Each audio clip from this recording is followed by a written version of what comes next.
Welcome to this week's edition of Coach Prep. Coach Don and I are here in the Cherokee Batting Range podcast studio getting ready to record episode number 176, where we're going to talk about an amazing concept that you can actually learn things by watching. Oh, exciting. Yeah, but before we get into that, let's talk about our sponsors. First, the Anderson Bat Company. Everything Fast Pitch is very proud to have Anderson Bat Company as our presenting sponsor. Anderson Bat Company is using the latest and greatest bat technology to corner the market in the fast pitch world. They have the -9 Rocket Tech, the -10 Carbon, and the -11 Carbon Light. Anderson Bat Company is using this technology to put a high-performing bat in the hands of hitters that really know the difference between a good bat and a great bat. We're also working with Anderson to provide a discount for all of our listeners. Go to the Anderson Bat Company website and order your bats. Use the EFP20 discount, which is for everything fast pitch, and you'll get a 20% discount. It's a great way for you to save a little bit of money on a great bat and also help support everything fast pitch at the same time. Anderson's got their glove line coming out. They've got an amazing bat, tremendous line of products. If you order any of their stuff online, you use that EFP20 discount, it's going to save you an additional 20%. It's going to help support us at the same time. Speaking of supporting us, please become a patron if you can. Patreon.com/everythingfastpitch. I want to say thank you to Danielle Rubin as our newest patron. We've had the good fortune in the last year of adding a bunch of patrons, so we're getting closer to breaking even, but we're not there yet. If you can help us, I mean, I know we've talked about this a bunch. I think that's part of what's motivated, hopefully, some people to come on board and support us. But I'm not going to keep doing this forever if we keep losing money forever. So eventually we're going to have to draw a line in the sand. So hopefully, if you see value in what we're doing, if you'd like us to be able to continue to do it moving forward, we're talking about $5, $10, or $20 a month. If you're listening every week, and you're in a position where you can, please, try to help support us by going to patreon.com/everythingfastpitch. So Don, learn by observing, learn by watching. So Yogi Berra had an amazing line that kind of sums this up about, I think, unfortunately, why sometimes we don't take full advantage of this. But Yogi's line was, what you can observe by watching.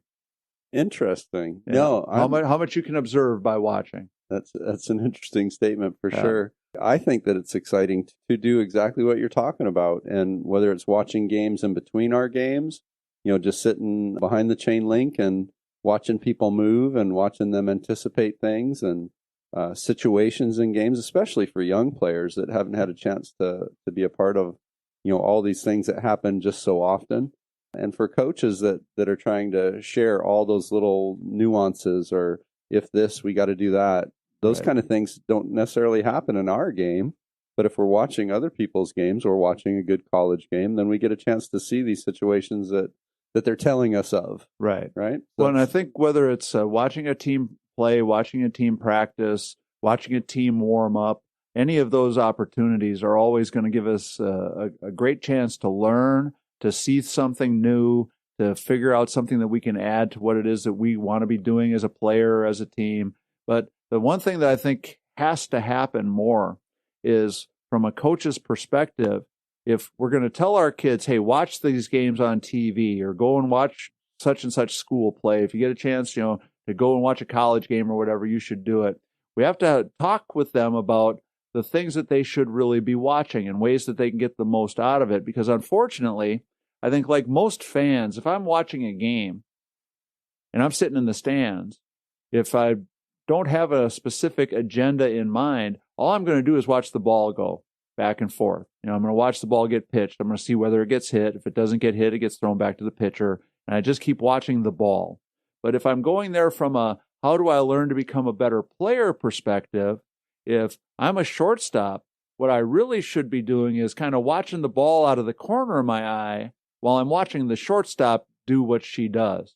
If I'm trying to figure out what the center fielder does, because she's a great center fielder, again, kind of one eye on the ball watching what's going on, but one eye on that center fielder to see what she's doing. If I wait until the ball gets hit to her, I'm going to miss out on an awful lot of what makes her great at what she does. And I think that's something from a coach's perspective that it's an amazing strategy to tell all of your players to watch as much softball as you possibly can. To take them to see games as a group if you can. But if you take your team to a game, don't show up right at the start of the game, stand in line to get popcorn, just kind of watch the game and then get autographs at the end. Now that's fun, but let's go there with a plan. Let's make sure that the shortstop knows to watch the shortstop. The outfielders know to watch the outfielders. You as a coach, you're watching the coaches. Don't get there right at 6:00 for a 6:00 game. Figure out a way to get there at 4:30 or 4:45 so you can watch them warm up, so you can see the pregame routine. So you can see the pregame batting practices. A lot of the facilities that you could go watch college games at, it would not be that difficult for you to sneak a spot where you can kind of watch what they're doing in the batting cages and things like that, just to get as much information, as much knowledge out of it as you possibly can. I like totally what you're saying, Tori, and it's not just a social event, right? Away from our game. I'll tease with our kids that come and train, and they'll say they went to the football game, and we'll ask, was it a good game? You got any good players? Who won? And they're like, I don't know. Right. I was there hanging out, right? Yeah. So to your point, when we do go to these, have an agenda, have a plan. And if you're an outfielder, watch the outfielders. That doesn't mean don't watch what's happening in the infielder, but pay special attention to what they're doing. And I thought at the time it was really exciting for me to go and watch the teams that we were going to play against in a tournament so that I could gain insight as to who might be stealing bases, who struggles on outside pitches, who really pulls every ball they hit, they're pulling it. So it would help give us an approach on how to work against them. But as a young athlete trying to, work on their skills to watch other kids do things, I think puts us in a situation to grow as an athlete for sure. And we got to take advantage of it. Right. And I'm not saying you take all the fun out of it for your kids, because we want them to have a joyous experience while they're there too. But I think we have to talk to them about this is an opportunity for them to have fun, but also gain something from the opportunity to be there. And I think that, if they understand that instead of, just chit-chatting and gossiping and kind of half watching the game, pick and choose some spots during the course of the game where, maybe we're going to ask some specific questions. We're going to ask them a little bit about kind of studying what's going on. Let them know in advance that, when we go back to practice on Saturday after we watch this team play on Wednesday, I'm going to ask you to show me one thing that the player on that college team or those two teams, that those two shortstops did that you learned from watching them play, and what you're going to add to your game from watching them. I think there's a lot of different ways that we can approach it that just remind our players of this opportunity that they have when they're watching. And one of the things that I think is happening more and more now is we kind of take it for granted because there's so many games on TV. There's so many opportunities for players to see games in person now that sometimes we just get so caught up in the social aspect of it and the having fun part of it that we're kind of missing the boat on the opportunity to become a better player because we're going to see them. No, I like what you're saying there, Tori, because again, we got to have fun. But if we can have fun and learn some things, that's great. Right. As a coach, if we see things that happen or situations that happen that are unique or special or something that is, possibly a thing that we hadn't covered in practice, point it out and say, hey, did everybody see, when this situation happened in that game?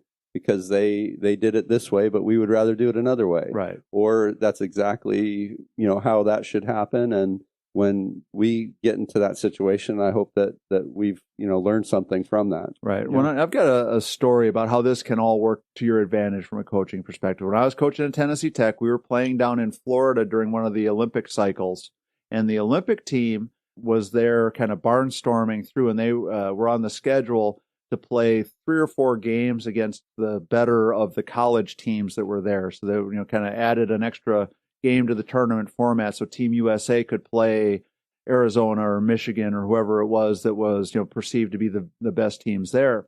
And our team, we got tickets. We made sure that we could take our entire team to watch, and we didn't explicitly tell everybody that they had homework to do or whatever. But one of the things that continually was happening is, Laura Berg, who we've talked about on the Everything Fast Pitch podcast, might be the greatest outfielder, one of the greatest players that's ever played. We were sitting right behind her in center field.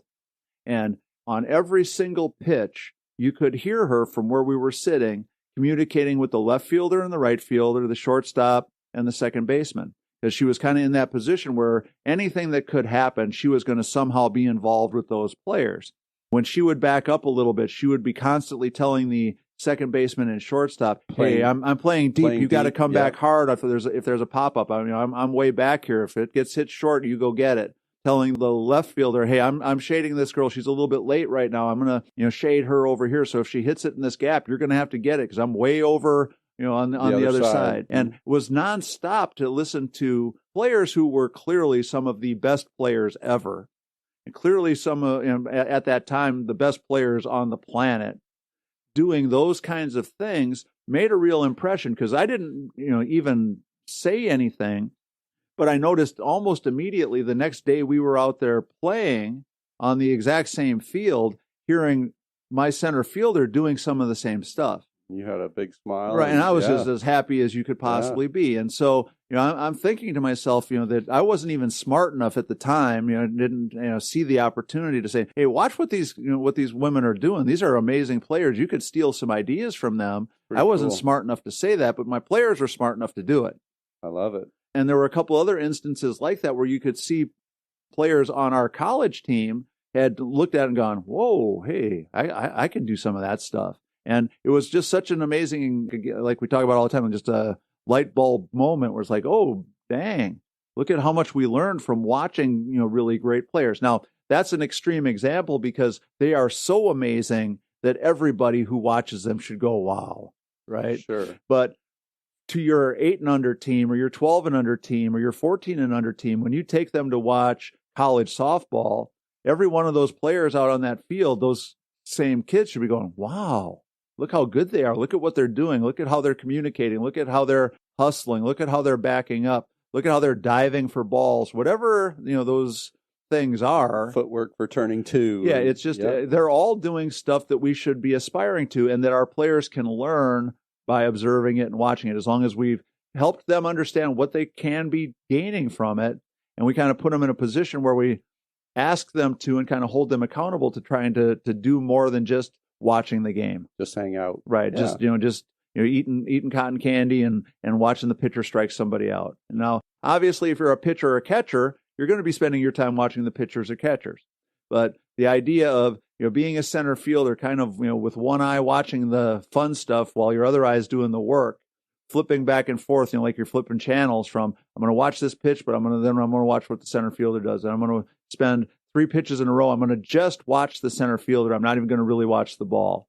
And start to see the stuff that they're doing, I think, is a really valuable tool. No, for sure, Tori. And again, for hitters, to sit and watch and study pitchers. Yeah, it's hard to do when you're worried about hitting and you're worried, or you're a catcher and you're worried about catching the ball. But if you can sit behind the screen and watch pitchers and their body language, you can gain insight as to what type of spin they're attempting to create and or location. Yeah. If they stride in a certain direction, all the balls are going to the outside. Or if their body lays down, if they turn their head a certain way, they're trying to create a rise ball spin. Yep. They shorten their stride, trying to get on top for a drop ball. But if we can gain just that split second of insight, we've got a better chance to make adjustments as a hitter in that split second that we have. Right. When I think the whole moral to the story today is that there's an awful lot of information out there. And if we're missing it, we're missing out on taking the opportunity. If we're not learning what's readily available to us, that's just a big miss. We might be there anyway. Right. It's a big miss. Right. And sometimes when you're watching a game on TV, it is a little bit limited because you can only watch what they're showing you. But the one thing I've even noticed, talked about my Sling TV package last year, that there's still a lot of camera views that if you really think about it, you can watch a lot more than just the ball. Sure. You can see some things. And to your point about, the body language of the pitchers, the way the catcher's setting up, the cooperation between pitchers and catchers. The outfielder shading to the right field side. And there's all kinds of stuff that's available to you in those opportunities, but we just have to start looking for the things that we really need to see instead of the stuff easily seeable. Right. And so behind the scenes stuff. Right. And because the beauty of this game to me is all that other stuff. The great pitch that a hitter swings and misses, or the amazing swing where somebody hits a double. I mean, obviously that stuff's fun. Cool. But watching the players moving, watching them communicating, watching them covering ground, watching them back up plays, watching them do the stuff that we know is so important and so valuable to whether a team's going to really be successful or not. That's the beautiful thing to me. And you have to look for it sometimes to see it. But what you start to notice is that it's really obvious when it's not there. Absolutely. Well, and you touched on something earlier, Tori, about peripheral vision. And you can gain a lot as an athlete in what's happening, not just directly where you're looking, but if you have a little bit of insight as to what your peripheral vision's given you, I think that can be a huge athletic advantage too. You know, if you're focused on the pitcher and seeing people shade and move in different directions, you know, you don't want to not pay attention to the person that's going to be pitching the ball to you. But if you can see things in your periphery and be trained that way, but you might want to do that when you're not in the heat of battle, but and start learning how to do that when you're watching a ball game. Well, and that's a really important point. If you're watching a game, all teams do certain things consistently, and all players have certain patterns that you can pick up on if you're really paying attention. And so if you watch the center fielder, she sees the sign gets flashed to her, and you see her take 3 giant steps to her left, and then the pitcher throws a changeup, and then she moves back. And then the next pitch, she doesn't take 3 giant steps to her left, but it's a curveball. And then she moves 3 giant steps to her left on the third pitch, and it's another changeup. Sooner or later, you start to notice, well, she's moving over there every time they call a changeup. So she's only telling you if you were watching. But if you're not paying attention, it's like, hey, she's just kind of bopping around out there. Well, if you start paying attention to it, and so that's kind of the moral of the story today is you can learn a lot by observing. And if you observe a lot, you're going to see a lot. And so we want to make sure that we do that and help our players understand the value of it so they can do a better job with it. Because the one thing I will guarantee you is that an awful lot of kids watch softball. And they're watching their friends play. They're watching games on TV. They're watching college games. Now, if we can help them turn the social dial down just a little bit and the learning dial up just a little bit, I think we're going to get a whole lot more out of it. And you're still going to have tons of fun, Tori. Yeah, and you can still have plenty of fun. All right, so but that's going to wrap up episode number 176. As always, please make sure you support Anderson Bat and patreon.com/everythingfastpitch. Go to the fastpitchprep.com website. You can order your Square Cuts training discs there. Take advantage of the blogs and the YouTube channel. And also make sure to order those Square Cuts training discs, $49.95 a dozen. Make sure you reach out to us at everythingfastpitch@gmail.com or fastpitchprep@gmail.com with suggestions, questions, ideas, nominations, anything you want us to talk about. Coach Don and I love getting the feedback because it makes it a whole lot easier for us to line up what we want to talk about from week to week. So for Coach Don McKinley and our producer, Stan Lewis, this is Coach Tori saying thanks for listening. We'll talk to you again next week.